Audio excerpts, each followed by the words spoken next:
Tonight on Y News.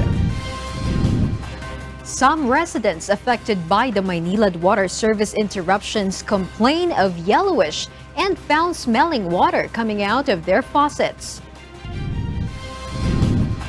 Davao City Mayor Sara dares Anak Kalusugan Party List Representative Mike Defensor to name the source of a text message she supposedly sent to lawmakers on speakership vote. Manila Mayor Isko Moreno orders the relief of a police precinct commander over filthy Bonifacio Shrine. And the Department of Tourism expresses optimism it can surpass the targeted 8.2 million tourist arrivals for the year 2019. Good evening. Several customers of Maynilad are complaining over murky water coming out of their faucets.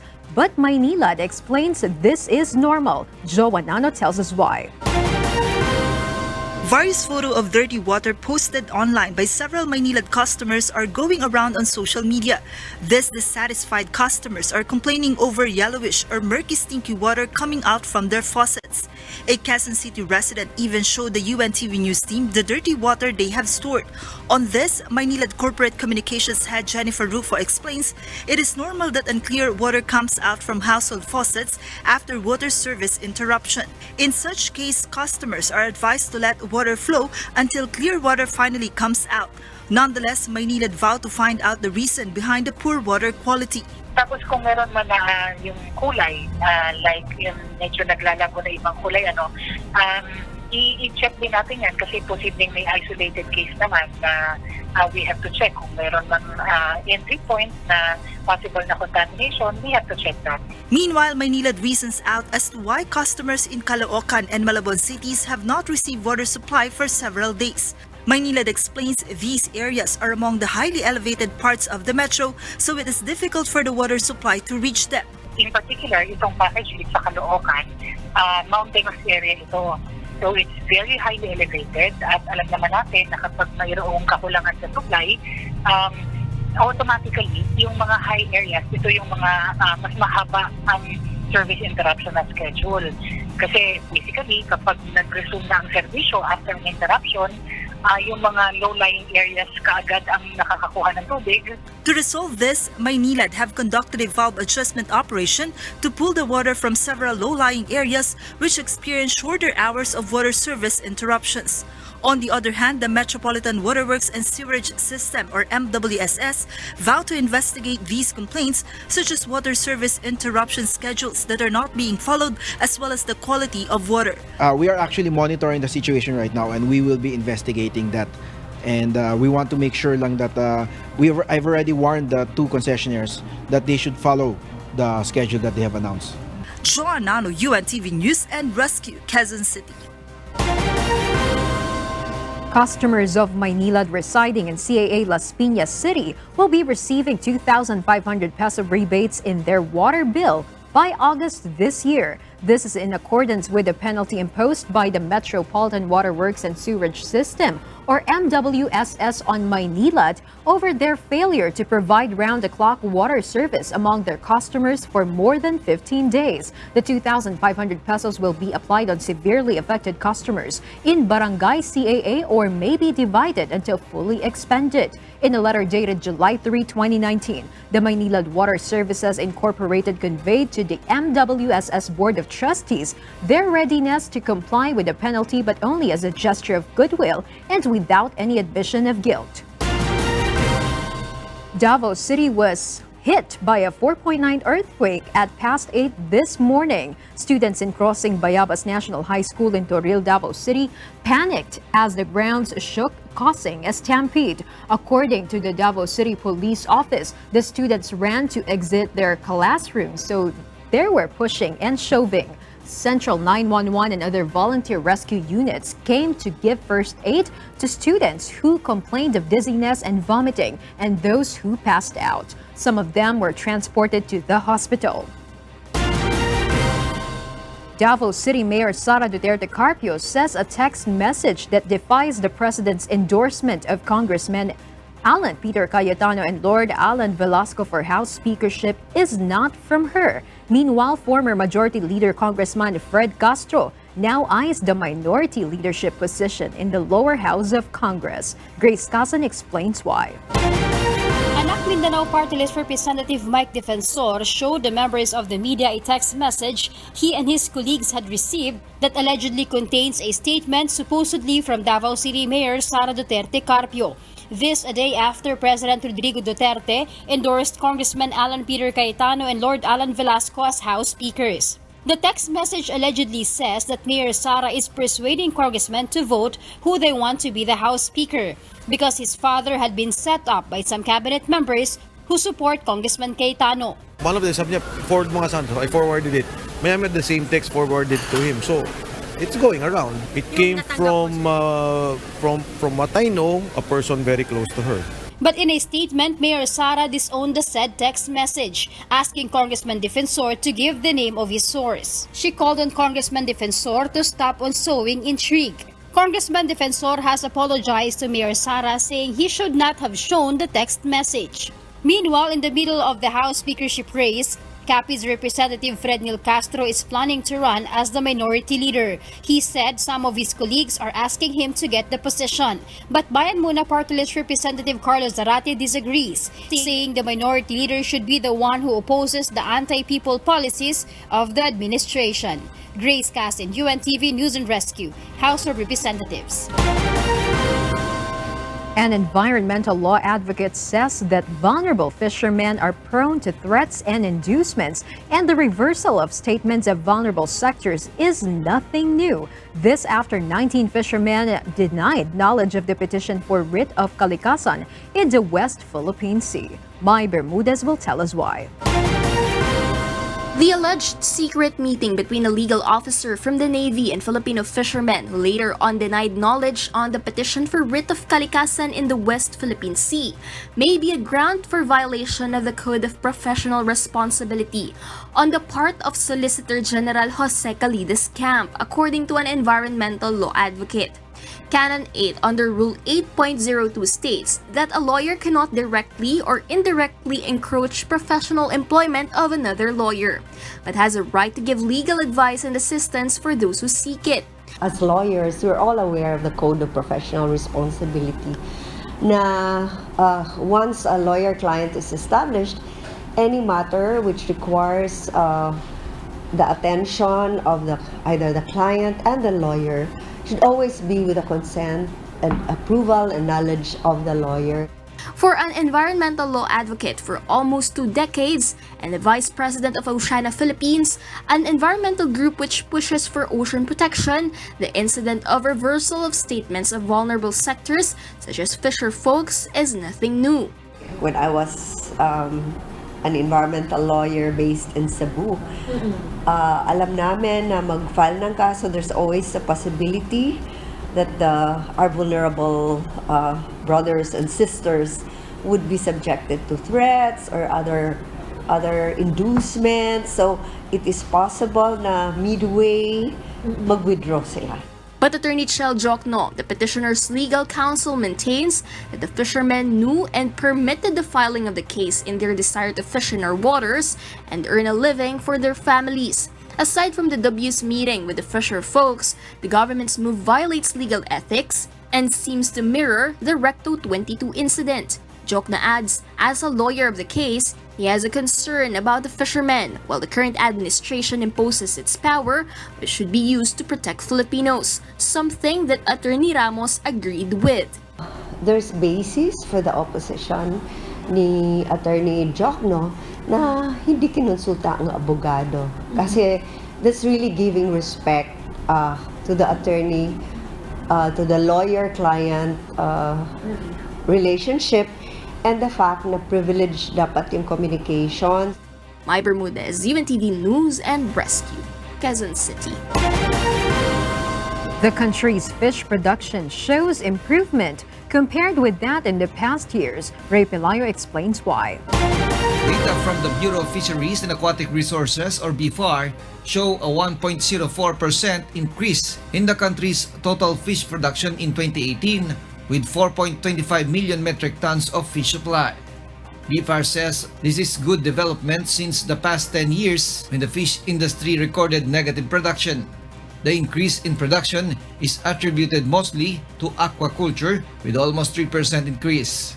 Some of the reasons for lesser fish catch in the past include weather disturbances, illegal fishing, water pollution, and strict implementation of the fisheries law. The controversial West Philippine Sea contributes 2.34% of the country's total production from provinces in regions 1, 3, 4A, and 4B. BFAR adds that almost half of the production is contributed by regions 9, 12, and BARMM. The Bureau accounts 27,000 hectares of coral areas in the country, but only 1% are in good condition. The Philippines loses 68.5 billion pesos every year due to the illegal fishing, according to BFAR. Climate change also affects the corals, which lead to a phenomenon called coral bleaching.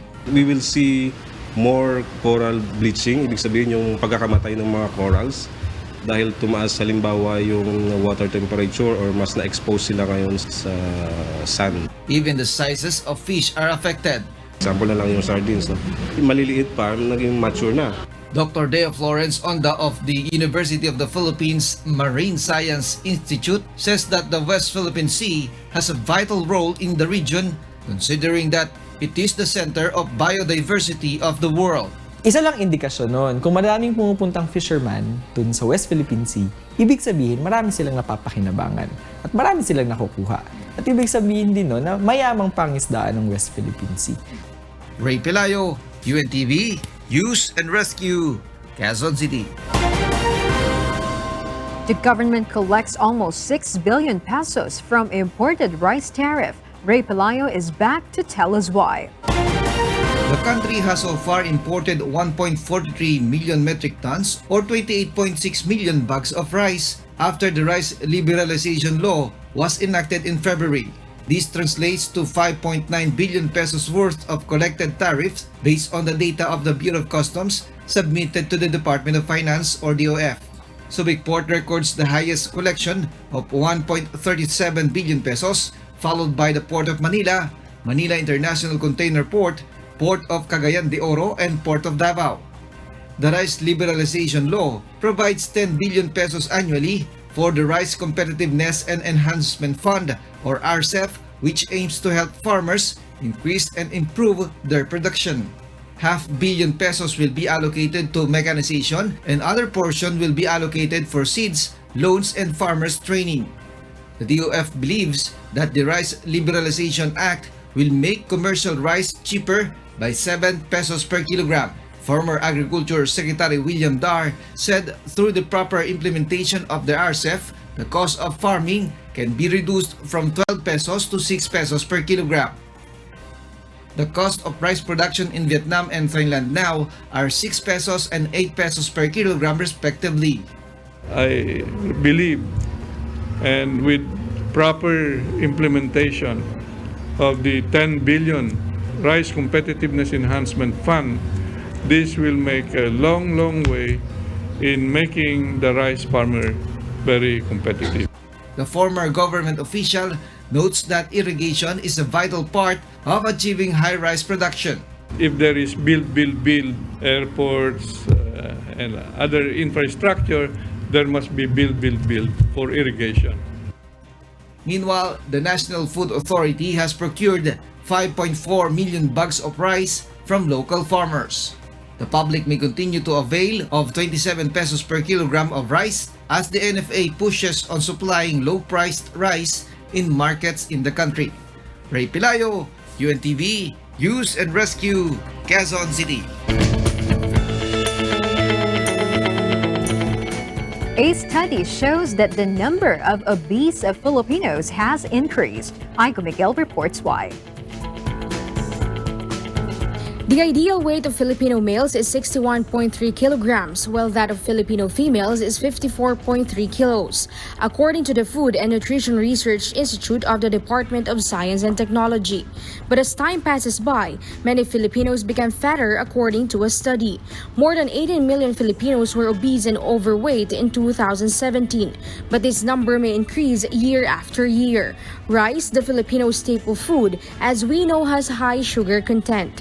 This is why eating a lot of rice can easily make anyone grow plumper. Add to that unlimited rice offers in restaurants and almost anywhere. Workout gyms have been made more accessible, but more people are focused on the gadgets, computers, and cell phones, forgetting that it is essential to exercise daily. The DOH always reminds Filipinos it is also important to have a daily fruit and vegetable intake. Our report also shows that the number of deaths due to obesity increases worldwide, according to the World Health Organization. It appears that the main reasons why many Filipinos easily get fat is lifestyle and the often sedentary position, which is common among those who work in offices.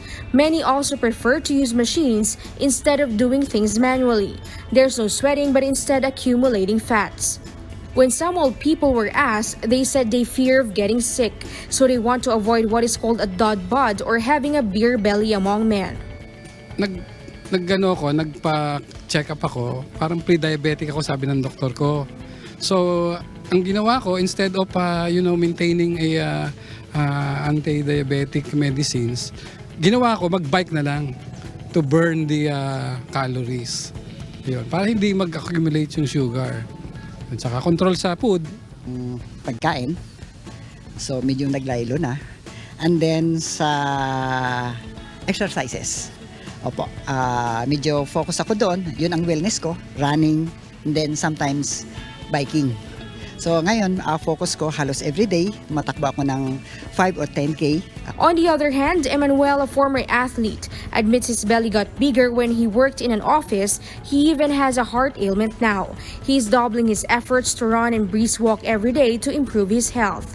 Sitting all day, and then hindi naman nagbago yung eating lifestyle ko. So I gained to 212 pounds. When I was 36 years old, I actually contracted type 2 diabetes. So, I tried to cut down on the rice because actually the rice is the one that gives you sugar. Ian, a professional cyclist, rides his bike for 7 hours every day and he eats less rice during dinner time. Konting movement ng katawan kasi dati hindi ako nagbabike, mabilis ako hingalin. So ngayon yung nagbabike na ako, matagal na yung marami na ako nagagawa na bago ako mapagod. While Chelsea says she agrees that exercising and eating right are a step to a healthier body. Consciousness na lang sa kinakain and siguro taking the time din to care about our physical health kahit no matter how busy we are. Remember that health is wealth. One cannot enjoy delicious food and a comfortable life when burdened with a disease. Aiko Miguel, UNTV News and Rescue, Quezon City. Meanwhile, the Department of Transportation is hoping that the proposed emergency powers will be swiftly approved in the upcoming 18th Congress. The DOTR Secretary said they are all ready to explain the proposal to lawmakers. Nel Maribohok will tell us why. Department of Transportation Secretary Arthur Tugade met with neophyte Senator Francis Tolentino today. Part of their agenda is the proposed emergency powers to be granted to President Rodrigo Duterte to resolve the worsening traffic crisis in Metro Manila. Secretary Tugade says he is hoping for the swift approval of the proposal in the upcoming 18th Congress. Huwag ho natin pabaunan ng duda yung deliberasyon. Pababaunan ko yan ng kaliwanagan sa pag-uusap. Naniniwala ko na kung ang mga mag-uusap ay may kaliwanagan, magkakaroon ng kooperasyon, pwede ko natin mapadali ito. However, the Secretary will not immediately ask the President to certify the bill as urgent. Kung magkasundo kami sa mga datos at detalye, hindi ho bang mas magandang pumunta kami kay Pangulo na handa na yung detalye kesa blanket na hihingin na wala pang detalye? Hindi ho ba mas magandang proseso yung ganon? While according to Senator Tolentino, his version of the emergency powers proposal is more detailed. Nalagyan natin ng ibang detalye na wala dati. For instance, yung working hours, yung adjustment ng oras ng pagpasok, at yung role ng mga local government units. The proposed emergency powers remain pending in the Senate plenary in the 17th Congress, while the different version of the bill was approved by the lower house in December 2018. Nel Maribuhok, UNTV News and Rescue, Pasay City. And more than 4,000 pieces of brand new rails for the Metro Rail Transit Line 3 or MRT3 have been delivered to the Philippines. In a Facebook post, the Department of Transportation or DOTR said the rails, each measuring 18 meters long, have arrived on Tuesday at the port of Manila from Japan. The delivery was made months ahead of the expected delivery date, the agency added. The DOTR said its installation onto the MRT3 main line is scheduled to begin in November if the rest of the tracks are delivered in October as expected. To avoid disruption in the line's daily train service, the agency said rail replacement works will only take place during non-operating hours. The procurement of new rails is part of the ongoing comprehensive rehabilitation to the MRT3 to bring back the railway's high-grade design condition. Meanwhile, the Tourism Department is confident there will not be more than the targeted 8.2 million foreign tourist arrivals this year. Rosalie Cos will tell us why. The Tourism Department appreciates the clearing operations conducted by the city government of Manila. Recently, Manila City Mayor Isko Moreno Domagoso has led the decongestion of Quiapo, Divisoria, Recto, and other parts of the city.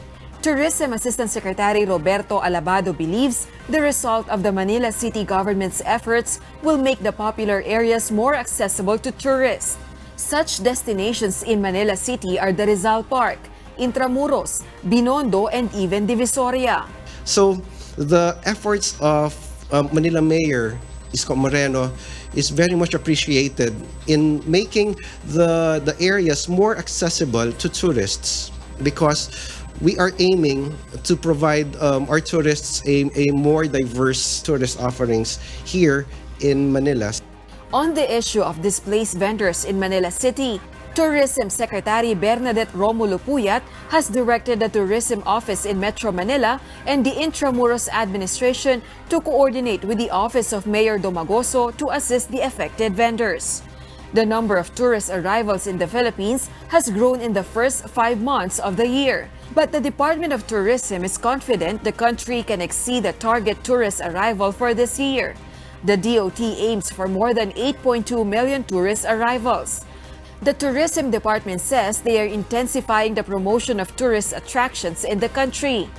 With the continuing increase of our arrivals from last year, we are hoping that with the aggressive campaign that the Tourism Promotions Board and the Department of Tourism is currently doing, we have remarkable increases in some market segments like Europe, China, and Korea, so that we can pull up the growth rate, even exceed the 8.2 million. From January to May 2019, 3.48 million foreign tourists visited the country. This figure is 9.76% higher than that recorded in the same period last year. Among the top visitors came from South Korea, China, USA, Japan, and Taiwan, according to the DOT. Rosa Licos, UNTV News and Rescue, Malacanang. Presidential spokesperson Salvador Panelo hinted during his press briefing yesterday about the incoming ambassador of the United States to the Philippines. Reports say it is the U.S. State Department Deputy Assistant Secretary Nina Chan. Let us get to know the rumored incoming U.S. envoy to the Philippines. Maganda, golfer pa. Harvard pa. Exciting times. This was how presidential spokesperson Salvador Panelo describes the reported newest U.S. envoy to the Philippines. But behind her looks, who really is the incoming United States ambassador to the Philippines? She is Nina Chang, the Deputy Assistant Secretary of the Bureau of Conflict and Stabilization Operations of the U.S. Department of State. According to her profile on the official U.S. State Department website, the 32-year-old diplomat has ground experience in conflict areas such as in Afghanistan, Iraq, Somalia, Nigeria, and the Philippines. The eldest of two Savior Army commanding officers, Chang has been exposed to humanitarian work in conflict and disaster-stricken communities even at a young age. That is why before she entered the government, she served as a Chief Executive Officer or CEO of an international non-government organization called Linking the World for 9 years. She also became active in the United Nations as Civil Military Advisor at the UN Humanitarian Civil Military Coordination and also appointed as member of the expert panel for the Unmanned Aerial Vehicles in Humanitarian Response of the UN Office for the Coordination of Humanitarian Affairs. She also has an impressive educational background. She finished Advanced Management Program in Harvard Business School, participated at the Senior Executives in National and International Security Program in Harvard John F. Kennedy School in 2016, and a civil member graduate of the United States Army War College in 2017. Aside from this, Chang is an International Security Fellow in Public Policy think tank New America and in Center for the Study of Civil Military Operations of the United States Military Academy in West Point, New York. She has also received various recognitions from Forbes magazine, The Observer magazine as the 2014 People of the Year, and CBS Women That Soar 2012 Humanitarian of the Year. Chang is expected to replace outgoing ambassador to the Philippines, Soon Kim, and would be the second woman U.S. ambassador to the Philippines following former State Department Counselor Christy Kenny, who served from 2006 to 2010. However, the U.S. Embassy denied this, saying there have been no additional announcements from the White House after her nomination at the U.S. Agency for International Development for the Bureau of Asia in September 2018. Harleen Delgado, UNTV News and Rescue, Manila.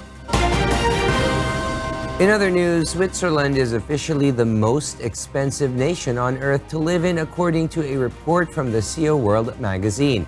European countries were prominent on the most expensive list of the top 20 nations. 12 were in Europe, 4 in Asia, 1 in North America, 1 in the Caribbean, and 2 in Oceania.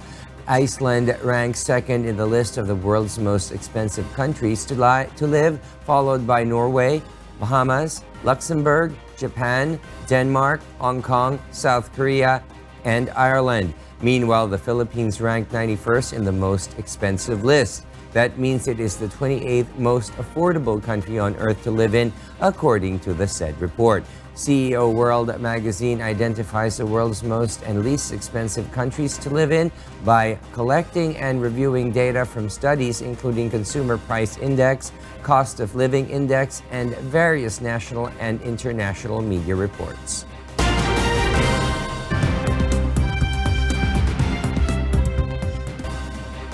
And for the news abroad, the family of a French quadriplegic were waiting for what they described as the inevitable a week after doctors decided to end life support treatment after a lengthy legal battle. Piching Vizcara Garin explains why. Vincent Lambert, who has been in a vegetative state for more than a decade, is expected to die in the coming days following an end-of-life protocol put into place by his doctor, who up until last week had kept Lambert fed and hydrated artificially. The case has torn apart his family in a long judicial battle, which culminated in a final ruling by the Cour de Cassation on June 28, saying Lambert should be allowed to die. While Lambert's wife and some of his siblings wanted care to be withdrawn, his parents, backed by other relatives, want him to be kept alive and launched a series of legal bids to keep his care going. Lambert's mother, Vivienne, even appealed to the UN last month to intervene in the case and prevent the termination of life support. I am launching a call for help today. Without your intervention, my son Vincent Lambert will be euthanized by a doctor due to his cerebral disability. He is in a state of minimum consciousness, but he is not in a vegetative state. He sleeps at night, wakes up in the day, looks at me when I speak to him. He just needs to be fed through a tube, and his doctor wants to deprive him of it. to let him die. But on Monday, Vivian and Pierre Lambert expressed through their lawyer that they see his death as inevitable. Euthanasia is illegal in France, but in 2016, a law allows doctors to put terminally ill patients into continuous deep sedation or CDS by doctors until death. The law draws a distinction between euthanasia and CDS, making France the first country to legislate in such a way. Pitching Vizcara Garin, UNTV News and Rescue, Paris, France. European regulators ordered inspections on some older Airbus A380 Super Jumbo airplanes after some cracks were detected in their wings. Meanwhile, gunfire erupts outside the Nigerian parliament during clashes between police and Shia Muslim protesters. Jovic Burmas will tell us why. In Nigeria, Nigeria's National Assembly was on lockdown on Tuesday after shots were fired outside during clashes between police and a group of Shiite Muslim protesters. Both sides blamed the other for the shooting. In a statement, police said 2 officers were shot and wounded in the legs, and 6 other officers were injured by individuals using clubs and stones. Police said they had arrested 40 protesters during Tuesday's incident. The assembly remained on lockdown as of late afternoon. IMN, a group that represents Nigeria's minority Shiite Muslims, has protested regularly outside the National Assembly, calling for the release of their leader, Ibrahim Zakzaki, who has been in detention since 2015. In Portugal, Portuguese maritime police rescued on Tuesday 47 migrants from 2 dinghies in the Aegean Sea and transported them to the island of Lesbos in Greece. Rescued migrants included 21 children, 11 women, and 15 men. The statement did not give details of the nationalities of the people rescued. And in France, European regulators on Tuesday ordered inspections on some older Airbus A380 Super Jumbo airplanes after some cracks were detected in wings on the world's largest passenger aircraft. The European Aviation Safety Agency directive, which formalizes an instruction from the manufacturer itself, covers part of the outer wing on the 25 oldest aircraft, which first went into service in 2007 with Singapore Airlines. The company confirmed that small cracks have been found on the outer rear wing spars of early production A380 aircraft. Airbus said in a statement they had identified the issue and decided an inspection and repair scheme, adding that the ongoing airworthiness of the Air 380 fleet was not affected. Jovic Burmas, UNTV News and Rescue. High temperatures in northwest China attracts many tourists to go to the desert for sand therapy. Nina Armilio will tell us why.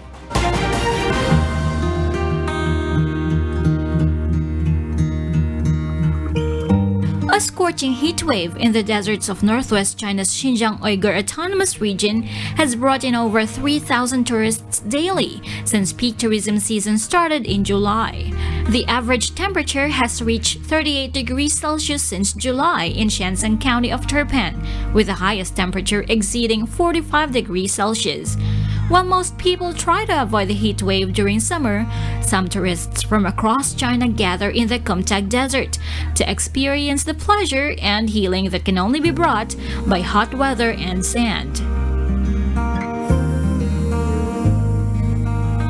The number of tourists is increasing every day since summer came and has gradually exceeded 3,000. The period of June, July, and August is peak season in the scenic area. At 5 p.m. every day, local residents and tourists can be seen digging sand pits and burying their legs in the sand under an umbrella protecting them from sunburn, as they believe the hot sand can mitigate pain. Every year, if my legs hurt and it's the right temperature, I come here. I spend 1 week to 10 days here. Sand therapy as a traditional Uyghur treatment is adopted by local residents to ease joint pain and lower back and leg pain, and it starts to gain popularity as the temperature increases. The sand has a lot of microelements and minerals. When it is heated, it emits heat that improves blood circulation. But medical experts warn the sand therapy should be conducted under the guidance of a doctor. Those with heart disease, high blood pressure, skin diseases, children, and the elderly should not partake in the sand therapy. Nina Armilio, UNTV, News and Rescue. Seagulls all over Australia are carrying superbugs resistant to antibiotics. A team of scientists led by researchers at Perth's Murdoch University found silver gulls are carrying bacteria such as E. coli, which can cause urinary tract infections, sepsis, and blood infections. Humans could contract the bacteria if they touch the seagull's feces, but the risk is considered low if they wash their hands afterwards. Scientists have described it as eye-opening and a wake-up call. The birds are believed to have contracted the bugs from scavenging in rubbish and sewage.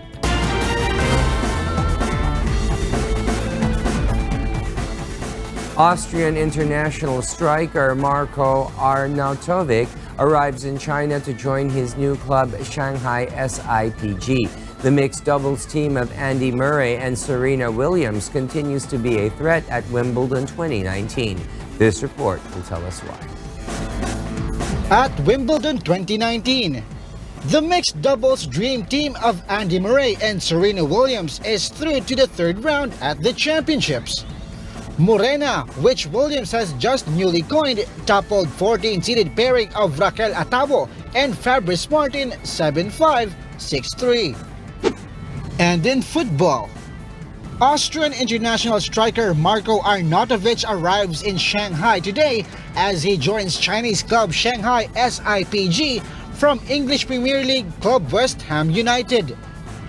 Arnautovic joins Chelsea midfielder Oscar and his fellow Brazilian Hulk at SIPG. The 30-year-old Austrian forward is Shanghai SIPG's first signing in the past 4 transfer windows and will help Vitor Pereira's side strengthen its attacking options with a little less than half of the Chinese league season remaining. Vincent Arboleda, UNTV News and Rescue. A unique group of artists in the French Alps crafted a series of unique works of art made out of hay and straw. Kath Maraos reports why. France's annual sculpting contest is nothing less than a challenge to artists. But they have to build monumental sculptures filled and covered with hay and straw. 12 teams of sculptors from around the world has to accomplish the task for just 5 days. The sculptors who make sculptures have several skills for their art because they have to understand the resistance of the materials, work with the blueprints, and master all of that, especially because the hay and straw are materials which are very flexible. The jury prize went to Chameleon, a giant lizard constructed by a Lithuanian team. The sculpture also won the Youth Audience Prize. Second prize went to the Power of the Subconscious from a Russian team, while In the Circles from a Czech team clinched the bronze medal. You have to have improvisation and adaptation. You are given the necessary materials to make what you want. And all of the artists here are great people. And me, working here at Valwer, it's my life story. Each sculptors were given 600 kilograms of hay and 400 kilograms of straw to create the massive artworks. They will remain on display throughout the summer. Kat Dumaraos, UNTV News and Rescue. And those are the reasons behind the news this July 10, 2019. On behalf of Alex Baltazar, I am William Theo, and before we close, we will recap with today's significant sound bites. Because we need to know, we will always ask why. Good evening. The AFP and the PNP would like to allay fears of our countrymen, notwithstanding this development, where we can confirm and is now confirming that the incidents of the first suicide bombing in the Philippines perpetrated by a Filipino in the person of Norman Lasuca. Times ahead. And I hope that we'll be able to contain whatever there is to really to. But malabas nga yung pawis sa kamay ko just thinking about if it would go ori outside of Sulu and Basilan Islands. So that I said, I must be prepared. And nabili na ko na ho yung mga kailangan. One of the sabi niya, forward mga Sandro, I forwarded it. May I made the same text forwarded to him. So, it's going around. It came from what I know, a person very close to her. That is the office of the mayor, the seat of power of the city of Manila. Tapos ito, amoy tae rito. Nagkalat. Ito, sariwa pa. Meron din dito? Napakan ko na nga eh. Oo. Ayan, tae.